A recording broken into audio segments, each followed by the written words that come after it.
Sana Khotnabagi lamda Indiana Malayamda Mangjul Thaba Laipak Oigi Hairabadi Manipur da Lairiba Sana Khotnabagi culture asi Matou tamba tangai fade haina Ministry of Youth Affairs and Sports ki Secretary Hari Ranjan Rauna Fongdokre National Sports University Manipur gi Nipan Suba Mapo Kumon Thorom Gamari Lenena Wafamasi Mahakna Fongdokibani Kuman Lampak Sport Complex da Pangthokiba Thorom Aduda Secretary Hari Ranjan Rauna Hai National Sport University Manipur asi Laipak asigi amata ngairaba yamna maru oiba Sana Khotnabagi University amani Sana Khotnabagi Laihau Fabata Natana Sana Khotnabagi culture ina kullaba lamdamasida asigumba University amathamba haibasi yamna maru oi Malemda Sana Khotnabagi lamda Indiana Lairiba Thak asi palladuna Hari Ranjan Rauna Makatana hai Laipak asida Lairiba mi masing asiga Olympic te yauriba sanaroi masing asiga yamna khetnari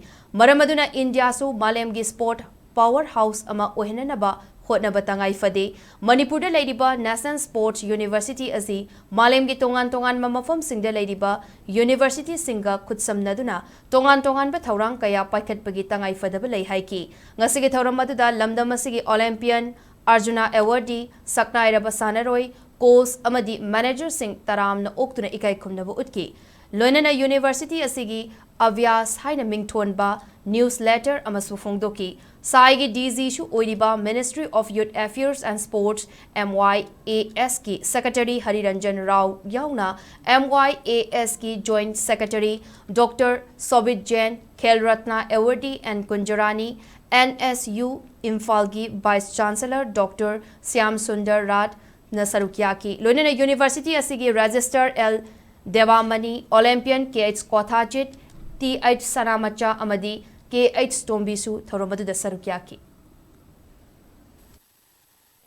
Manipur is a land of sports persons and it has been contributing to the nation's pride, and therefore befittingly this university has been set up in Manipur. We can also say with confidence that we have still not reached our full potential. A country with a population of 1.4 billion cannot remain satisfied with only 6 or 7 medals in Olympics. That is not something which we are going to be sitting idly with. We will need to aspire higher. We will need to reach at the highest level. Ideally speaking, NSU should be collaborating with all the top sports universities of the world. There must be exchange programs, and we must aspire that one day NSU Manipur should be one of the world's top 3 leading sports universities. And once we are able to target that, then only we will be able to fulfill our aspirations.